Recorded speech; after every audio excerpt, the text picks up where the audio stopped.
Okay, first, welcome to everyone. And first I have to excuse because we take the bus every morning, but he gone another way. So it took us 2 hours to come here. And so I'm a little bit sorry and I'm a little bit exhausted, but we on time, and I appreciate and we appreciate that we can give our presentation about veterinary work in a field rehabilitation center, so totally different to the other speakers before. Now here goes for wildlife and not captivity, and I will talk a little bit about what is the veterinary work in a rehab station. After rehab, every seal and every animal will release. So what will releasable will be released. And we are a little center on an island in the North Sea in Germany. It's called Föhr. It's near the Danish border. And my friend Andre, who is here in the front now, and we started this organization in 2010. But before, we worked also with the fields in the wildlife animal station of this island. This is a very nice island, and everyone is invited to visit us also.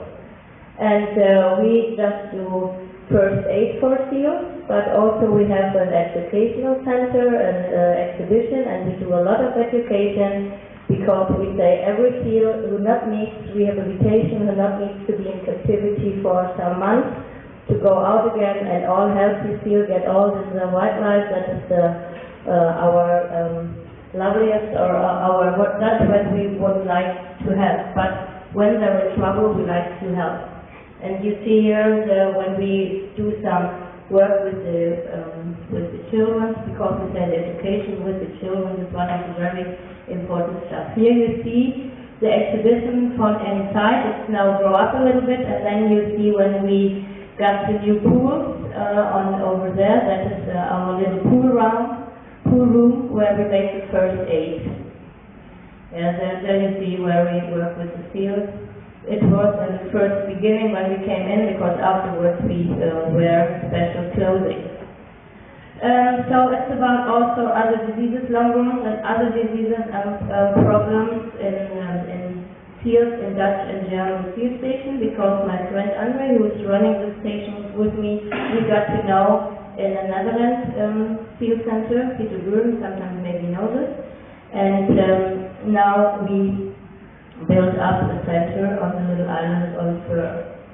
So it's just some pictures what can happen, how they can they got in trouble. There are 2 species in this area in the North Sea. That's the harbor seal and the gray seal. And the harbor seal, here you have some. I'm not sure if I can go a little bit back. You hear it enough? Is this okay? Okay, then okay. So both seals, I have it here also, okay.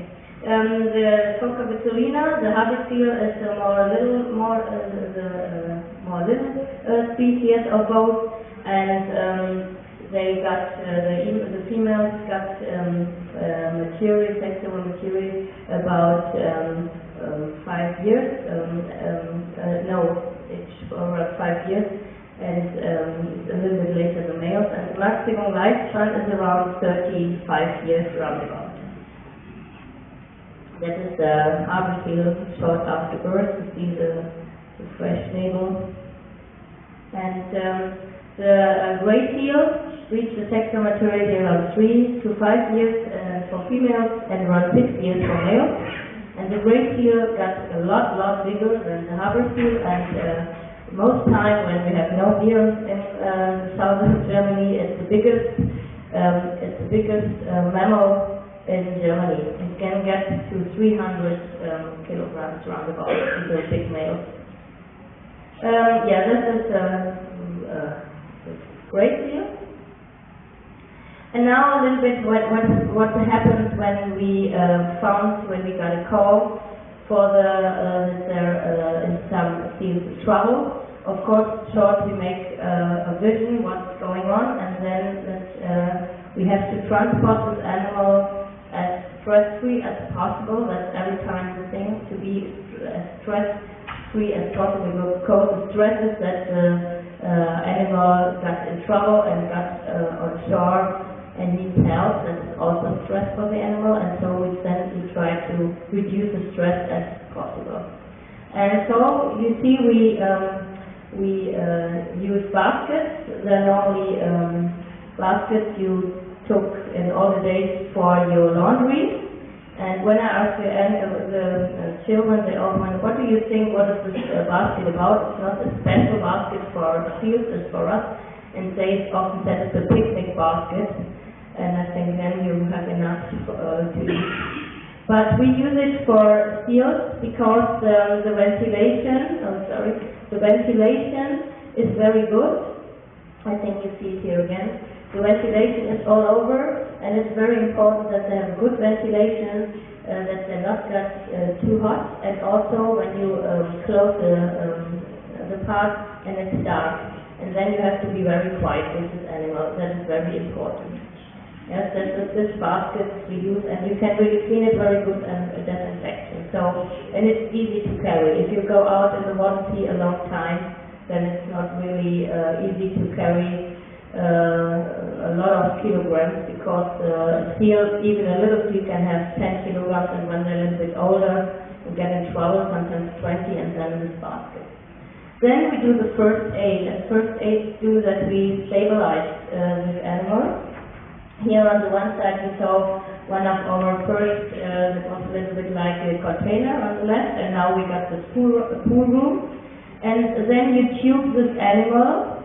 You see it here again later, the physical exam. You see what's wrong with this animal. This animal had a hurted flipper, and if it's the baby, you see is its navel line still there. Is it a male or a female? Has it some wounds, and so on. You look over all and you decide what is the important stuff to do first. And then also you have to weigh this animal, because even when you got a young one and it's with a fresh navel, then you can see if it's really too little, and you measure it. But mostly you see when it's dehydrated a lot and it's not too much weight. Yeah, that is, here you see that here you see a little bit or not, whatever. You see that it's really very small in the hip, and that you really lost weight, and there's not enough fat or blubber. Then you took temperature, and for sure I took temperature from the field, and because every time it's when you're one sitting is on the field, and every time that nobody knows what they are doing there. So it's very important that you have the temperature. The temperature is a little bit cooler than on human beings, and it depends on if that's too cold or too hot, what you are doing with the seal. And then there are different possibilities to give the medicine. You can give injections, but if it's possible, you should decide to give it oral, because every injection makes a little trauma in the skin. And so we give also the fluid and the medicine with this tube. You will see it later again. Even with the little ones, they have not really suckling. They're not really suckling because they have a very short tongue, and so they're not suckling, because the mother and the mother seal in the wild, they bring the milk out under pressure, and they don't have to suckle too much. So when we make the first aid, we do it by tube, and it's not like, it's not so hard for them, because the esophagus is very yellow. And then you're really sure you have the medicine inside, and then you give no trauma. And this is with the tube and with the funnel, and then you give electrolytes, and for maybe 300 milliliters, and it depends on the weight and how the dehydration is.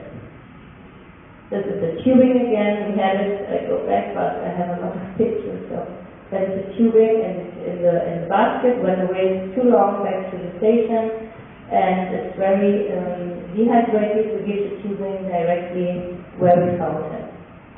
There is a possibility already. Sometimes it belongs to the first aid. It depends on where we are. And then you take some blood, and you can do it at the back slipper, or you can do it between the spines and the back. So stress is every time an immune suppressor, and then you really have to think of it. And even if you take the blood, you really have to think that stress can also do something then afterwards in your blood results. And it's very important for us every time to get to know how to reduce stress, because we are working with wild animals and they should go back in wild again. So now I come to the diseases.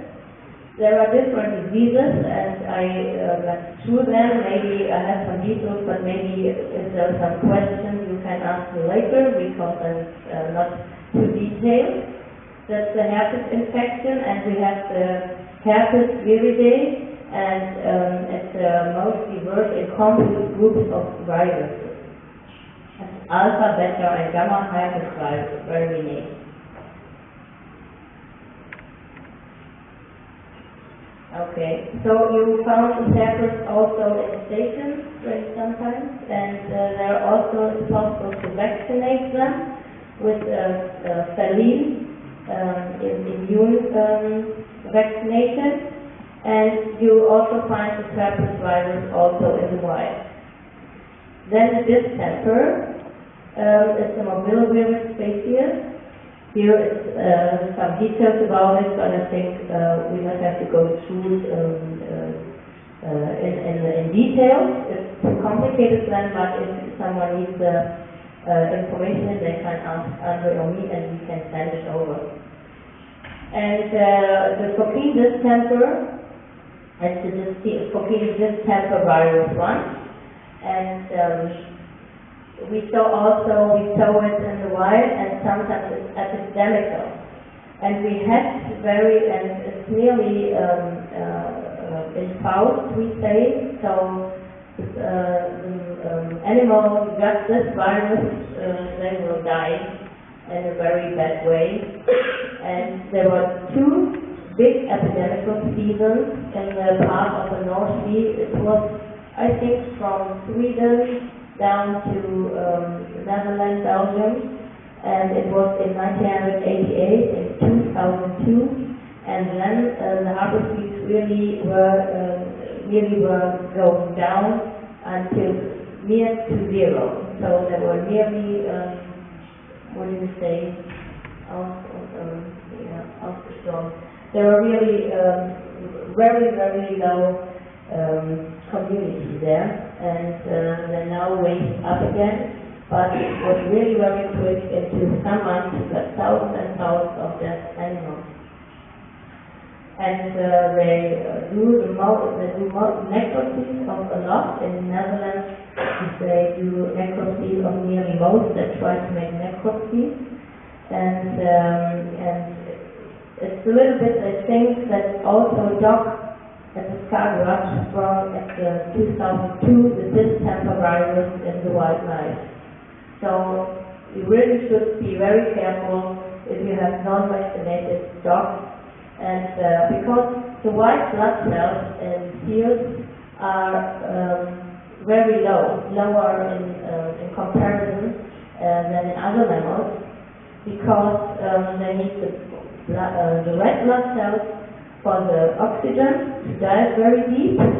And normally, I think in all the days, normally the viruses, that is my thought, the viruses play not such a big role in the wildlife, but because of pollution, because of a lot of contingents, a lot of areas where it's not really white, and more and more bacteria and viruses come in the wildlife. And so when a dog brings distemper in this, then you really have to think of, that is more and more,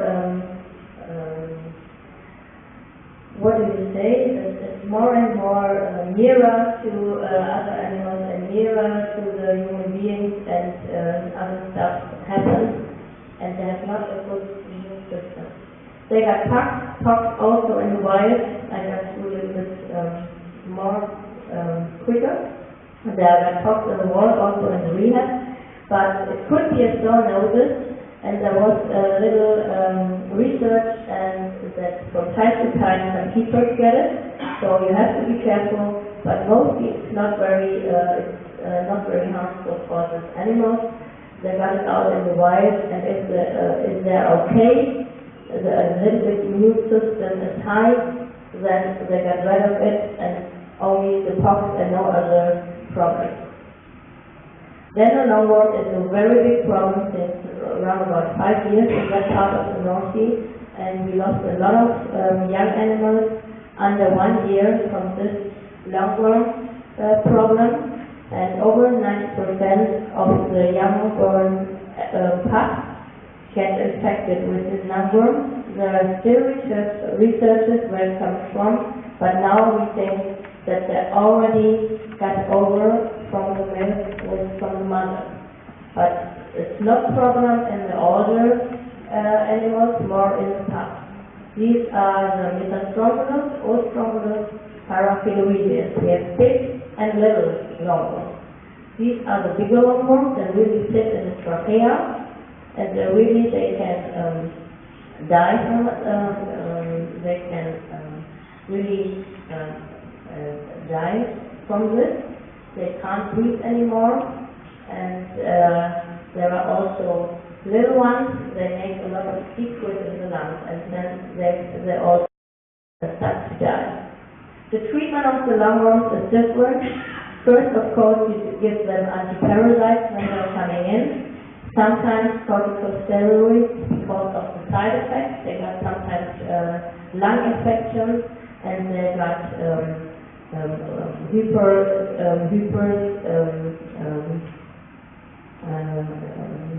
they can't breathe, everything is swollen, and so you have to give them something that they can breathe again. The swelling is going down. Also possible. Antibiotics, but now we try more and more get rid of antibiotics, and they're really a homeopathic program to get rid of the side effects. You give antiparasites, and then you have to treat all the side effects like lung infections and everything, inflammation. That is a big lungworm, and when they come out, a big one, then they get rid of it, and then they can recover very quick. Here you see also where they cut out the big lungworms. Inhalation. Then we have abscess, and you treat them like in mammals. You try to give anti-inflammation medicine, and if it's possible, you open the inflammation. And even back in the wildlife and the salt water, this kind of abscesses, after you're sure you got everything, every bacteria, you really can catch it. So I think the special medicine you can use, you could also use painkiller that is supported for animal welfare, that you take the pain away from them. One treatment is the same. You clean the wounds, and the betadine solution you take them because there are different medicines. They're good for the skin and some not. And we have very often eye problems. Even we have it when they got in. Even I think I have to hurry up, like I see. And the eye problems are ulcers, conjunctivitis, and blindness. And I think you see all this also in captivity or in parks. But sometimes you also see it outside, but of course not so often. Also if you have maybe a longer time in captivity, and you have to think of it. But I tell you, a blind seal can stay alive as long as they have them fibrosis. In the wild, the fibrosis, the hair there, are much more important than the eyes. And there is a field watched in the Netherlands in a very good condition. He is totally blind, but in a good feeding condition because they are able to fish with their tuberculosis. Okay. I don't know why that's a sea lion, but I had a good photo from this guy. It was from a workshop. Yeah, so again, all the medicine, but I think that's not so important for you. It's just to know that there could be eye problems, and if you found it here in rehab and you feel there's something wrong with the eyes, there could really be some problems. And this slide you use for human beings or for mammals. Okay, whoops, what is this? Okay. Then we also have mystery diseases. I want to show this. It was Alona we have it in the Dutch station, and nobody knows what's wrong. It was swollen. We do everything, X-ray, we make massage, we make laboratory there. I do some physiotherapy with her because she couldn't move her neck, and we do everything. And she eats, but she couldn't really dive very good, swim very good, and we do everything. And she was a little bit sad, but then she got better and better. And that was Ilona after some weeks. We really didn't know what was wrong, but she recovered, and the swallow is going back. I'm not sure what the physiotherapy, I don't think so, but maybe a part of it.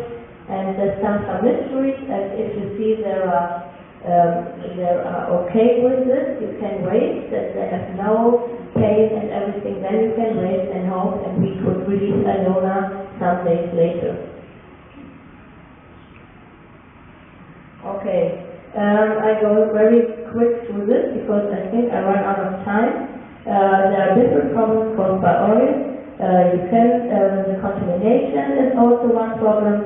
And also eating the contaminated fish, so you have other problems than you have in birds when there are oil spills. Yeah, so the seals are contaminated in different ways. The contamination directly, and then they eat the oil fish. And the cleaning is a process. You have to break down the oil first with another sunflower oil to break the oil.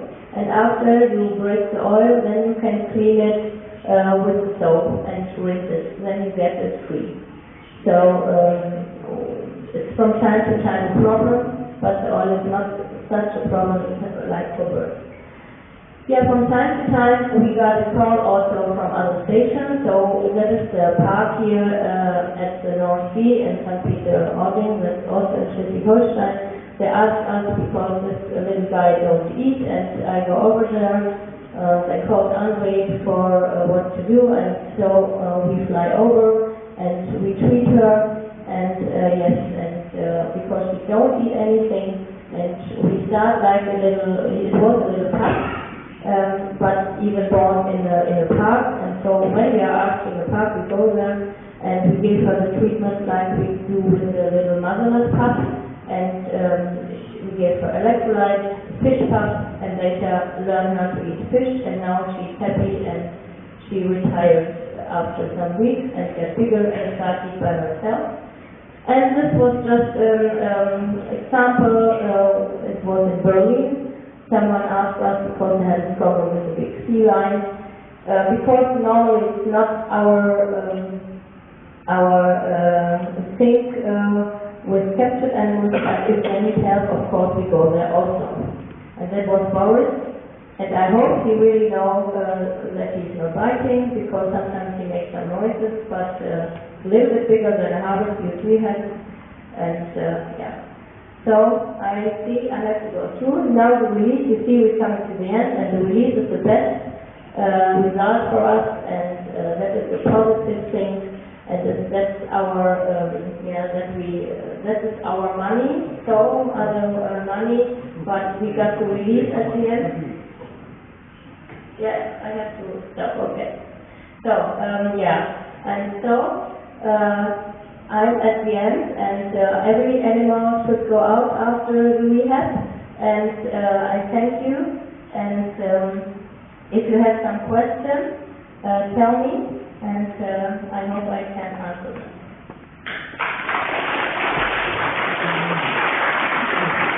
Вопрос будет только один, может. Сколько животных вы пропускаете в центр в течение года? Сколько из них возвращается в море, сколько гибнет? Sorry, I don't have this on my ear. Sorry. Сколько животных вы получаете в вашем центре в течение года и сколько из них возвращается в море? We are a first 8 animal station directly on the island. We have around about 30 to 40 each year.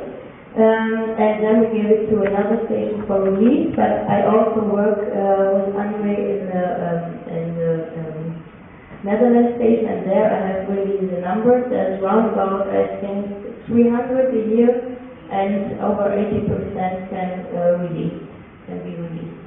And I think that with the pups, also mainly in Germany, we never lost the pups before we bring them over, and then at the moment most of the pups also, maybe 88% of the pups live and last with the release.